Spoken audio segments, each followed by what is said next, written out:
11. No hands. A drill whose main purpose is to address the habit of players not moving their feet when fielding is called the no hands drill.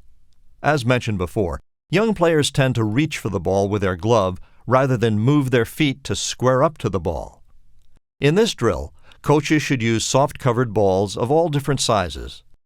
Like the goalie drill illustrated earlier, the players stand between two cones and must try to keep the ball from going past them. Unlike the goalie drill, the players cannot use their hands, which forces them to get in front of the ball to stop it, which would be the proper fielding position. They must clasp their hands behind their backs. Once a ball gets by the fielder, he steps out and another player goes.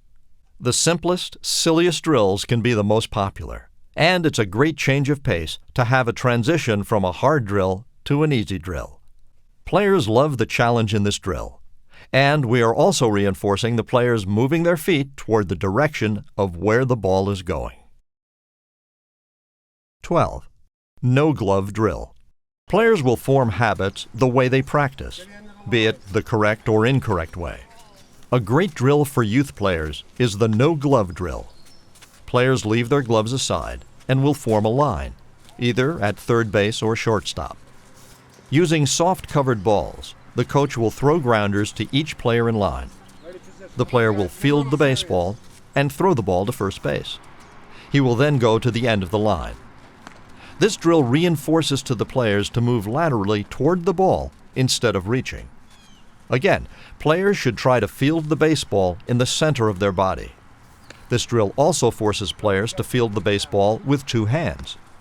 Drills such as this will translate into proper technique when the player is using a glove. 13. Error.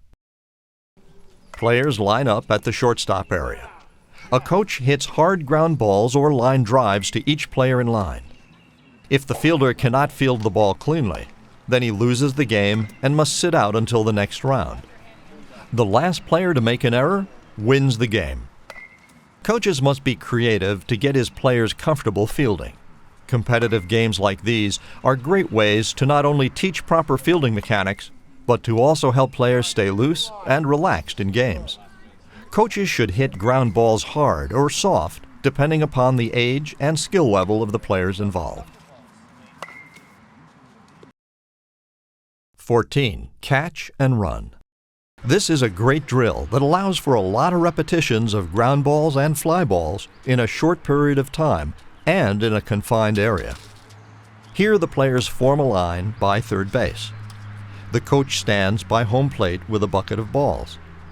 The coach throws a soft ground ball to the first player in line, who charges the baseball, picks it up, throws it back to the coach, and runs out diagonally to a cone by the shortstop position. The coach will then throw a fly ball over the player's head. He should catch it, plant his foot, and throw the ball to the first baseman or at a target, like a screen or a stack of boxes. We are combining three skills in this drill: catching a ground ball, catching a fly ball, and throwing to a target. Fundamentals should always be reinforced, such as watching the ground ball into the glove and turning the lead shoulder toward where the fly ball is going. 15. Outfield ready position. Just as players need to get into the ready position in the infield, it's just as important for youth baseball players to get into this position in the outfield. Many times outfielders stand straight up or rest their arms on their knees while the pitch is thrown. This position does not allow the outfielders to be in a good position to get a good jump on the ball. Outfielders should have a similar ready position to the infielders, except they don't have to be as low to the ground. The outfielders should bend their knees, keep their feet about shoulder length apart, and keep their arms in front of them. All players, whether infield or outfield, should anticipate the ball and be on the balls of their feet. Again, coaches should emphasize and practice that players need not be in the ready position until the pitcher begins his windup. 16. Catching fly balls in the outfield. Getting a good jump is the key to an outfielder's success, which comes with practice and repetition. On a fly ball hit to one of the outfielders, the outfielder should take his first step back, locate the ball in the air, and track the ball accordingly with quick long strides toward a predetermined spot on the field where the outfielder thinks the ball will land. An outfielder's first step should never be in, because they don't want to misplay the ball over their heads and have to chase it to the fence. On a ball hit over the outfielder's head, many players will mistakenly back up with their shoulders squared toward home plate.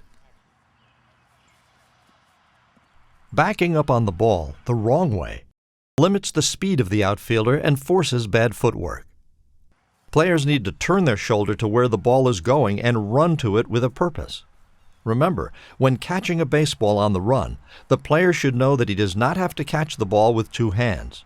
Many times, reaching out with only his glove hand will give the outfielder the best chance to catch the baseball.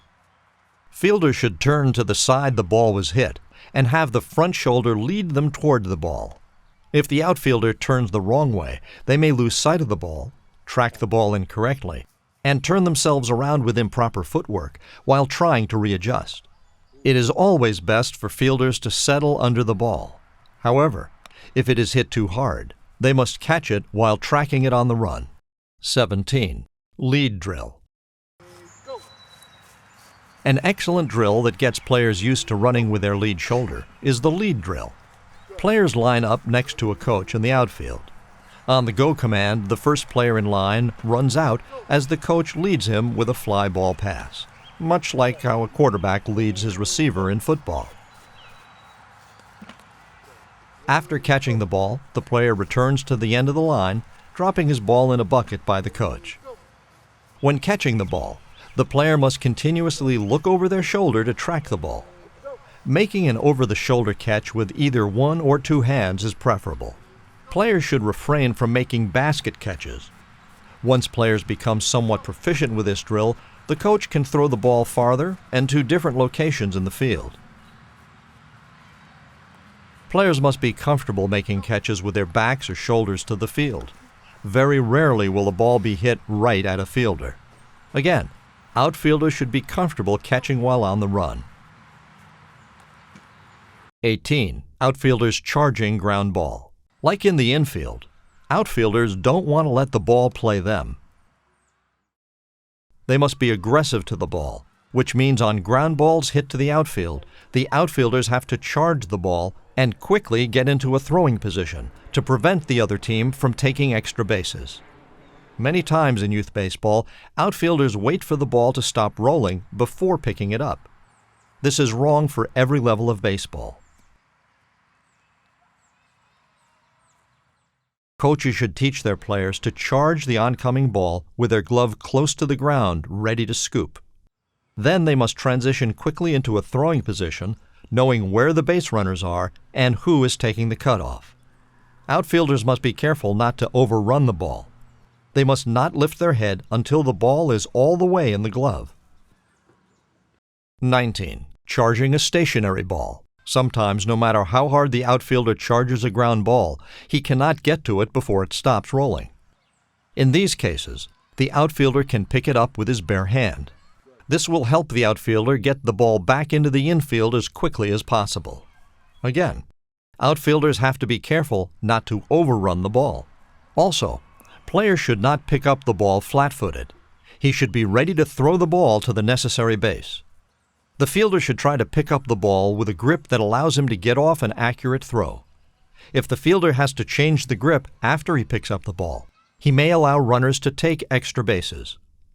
Charging the ball is an important yet overlooked aspect of baseball. Practicing this technique can help cut down on runs scored on the ball hit to the outfield.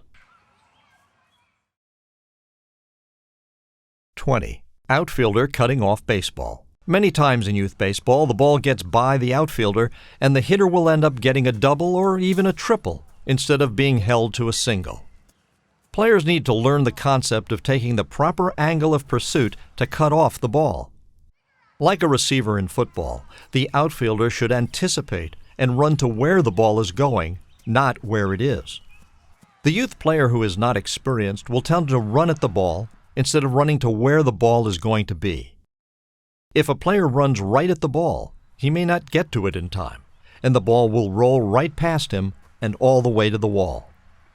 Players should anticipate the best angle, which usually leads to circling the ball so that it brings the fielder in front of its projected path. This will also leave the fielder in the best position to throw the ball. Coaches should also emphasize to youth players that when running to cut off the ball, it is okay if they don't field the ball cleanly, as long as they keep it in front of them.